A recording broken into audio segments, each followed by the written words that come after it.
fog of war describes the uncertainty in situational awareness that causes misdirection of response in battle. As a follow-up to Duck and Cover, this video explores the fight response of men trying to answer why they're in this situation and how their responses were misdirected.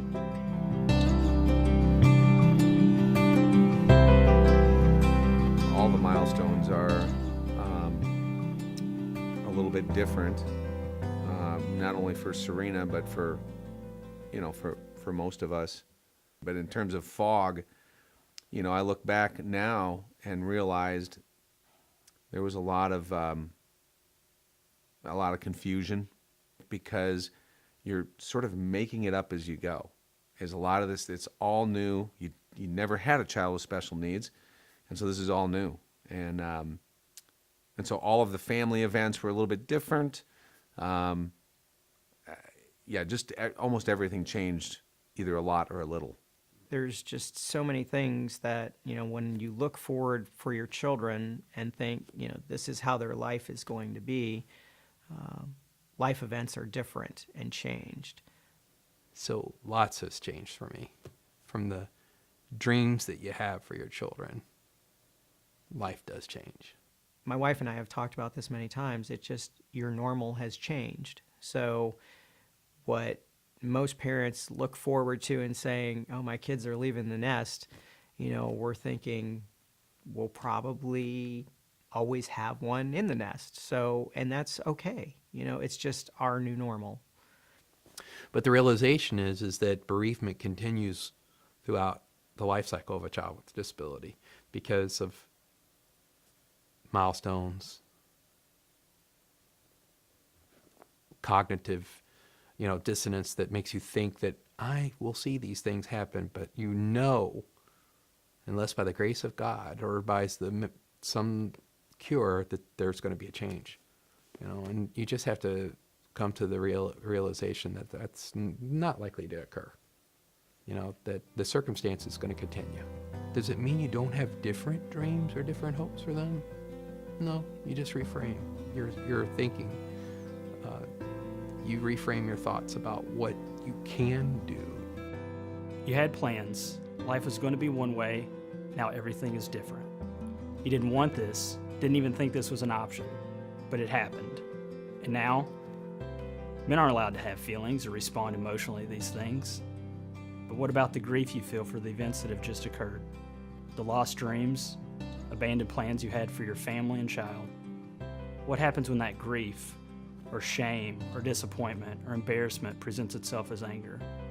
Where do you direct that anger? At yourself? Your spouse? Your child? Maybe God? The men in this video walk through the reality of their situation, the loss of control, and where they directed their anger.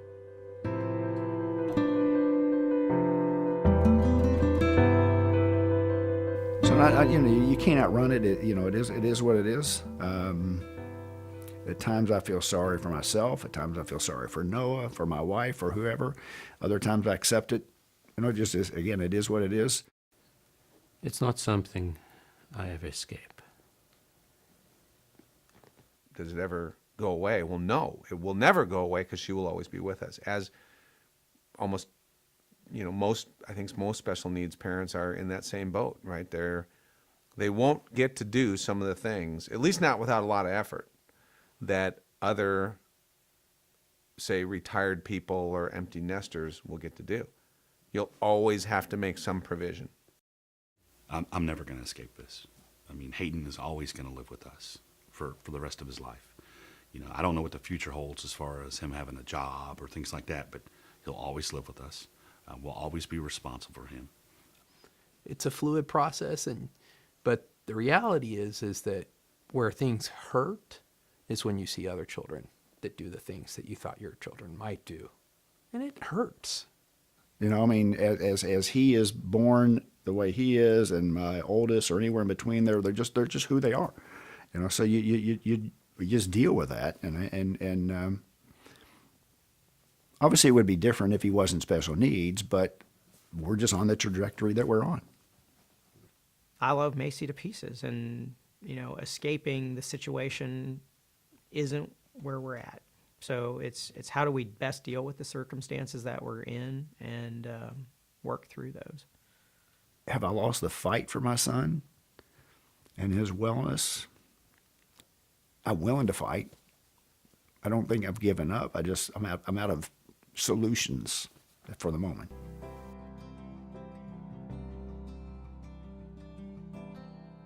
When we were initially diagnosed, and as he's gotten older, it's dissipated. But I was angry every day. I mean, and it's tough because you want to be angry at him, but you really can't. He can't control his actions. He can't control his behavior. I have been very angry. I've been mad at God, and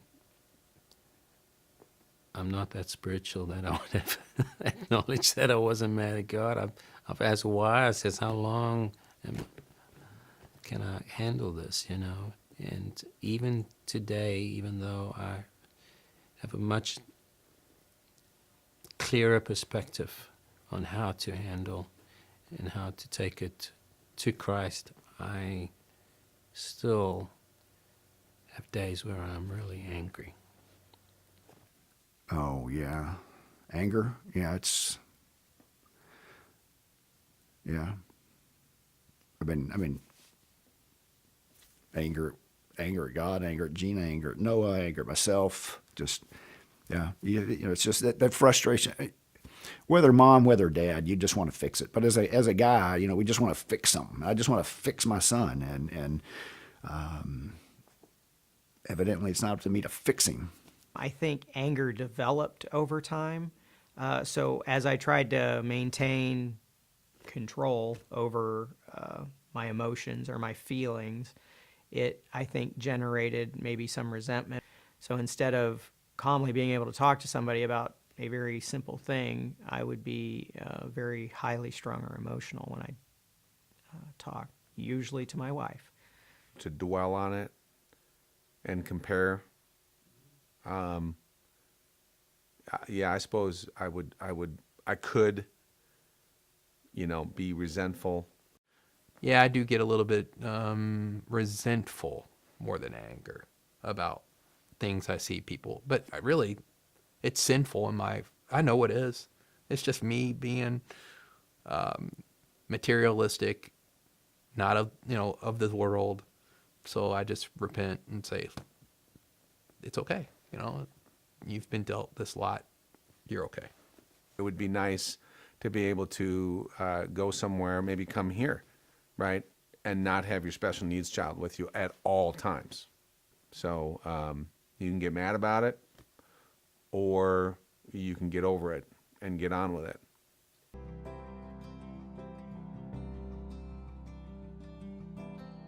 When I get angry, most of the time I get angry with God.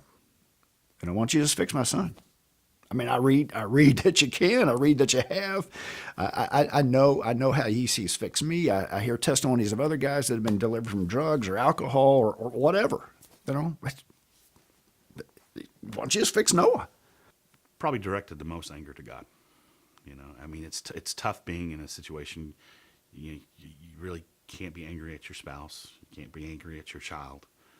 I pulled away from God. I pulled away. I stopped going to church. I didn't want to hear anything about it.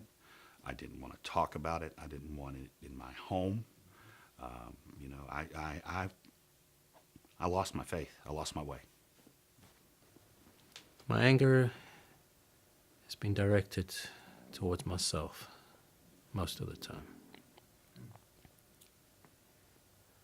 I sometimes it is towards my wife. Because honestly, sometimes I say, I just want a break. I feel like my wife probably caught the anger piece of it more, just because I was, again, trying to find a way to express myself and not doing it very well. My biggest reaction to anger reaction is typically directed at Serena. Yeah, when I do get angry, unfortunately, I direct it at her. I get frustrated with her. I get frustrated with the fact that either she's she's moving slowly and slowing me down, right? It's almost always about me, right? Which tells you pretty much what your problem is, right? When I lose control, that's when I feel most compelled to grasp for what little control remains. I have a tendency to take on as much as I can and just fight through it by myself. I have responsibilities and a reputation to uphold. You know what I'm saying. I don't need God. I just need more hours in the day, or more energy, or things to go my way. But that self-talk that is happening there, the idea that I can handle it, that I only need myself, that's a lie. You have a special needs child. You feel the load is that much heavier now. And you want to know why. Why my child? Why me? What are the plans here? Well, you're not alone. Other men have been there and are there. These men have taken a blow. Some have searched for answers. Others have lost their way. We are told that as Jesus faced his death, even he asked God if this is really the best plan. So it's okay to ask why, and you will get angry. But Psalm 37:8 says to refrain from anger and turn from wrath. Do not fret, it leads only to evil. If ignored and handled in isolation, anger can lead to a bitter resentment. It can push you in some very dark places as you either act on or try to suppress the feelings you have. But during those moments, that's when you need the most help. What's important to remember is to not give up. It's not about your plans. It's about God's plan for you and your family. God has a greater story to tell through your experience.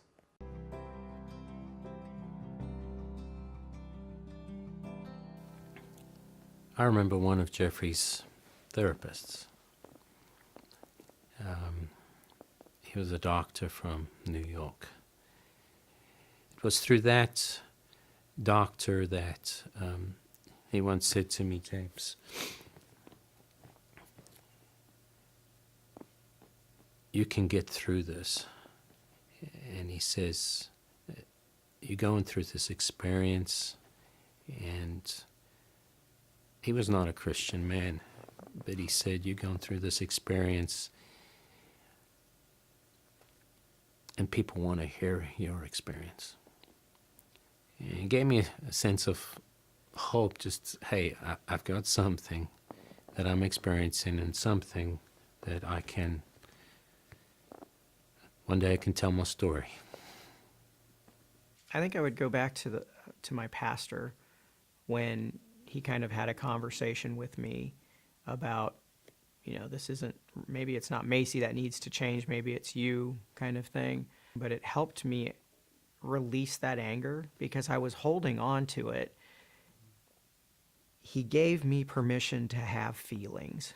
He said, Matt, I'm telling you right now, you can be mad, you can be upset, you can be angry, it was the first person to ever tell me I was allowed to, hate what was going on, basically. This is, your life has changed, things are going differently. And that was the day I felt like the first time that I was able to just kind of take a breath and say, okay. There's a researcher, and she's in Nashville at Vanderbilt, and she gave us a lot of just incredibly good advice. Don't always listen to what people will tell you that your children won't be able to do. Don't settle. Have high expectations for your child. Don't let people devalue your children. My wife tried a lot of times, and she was saying the right things.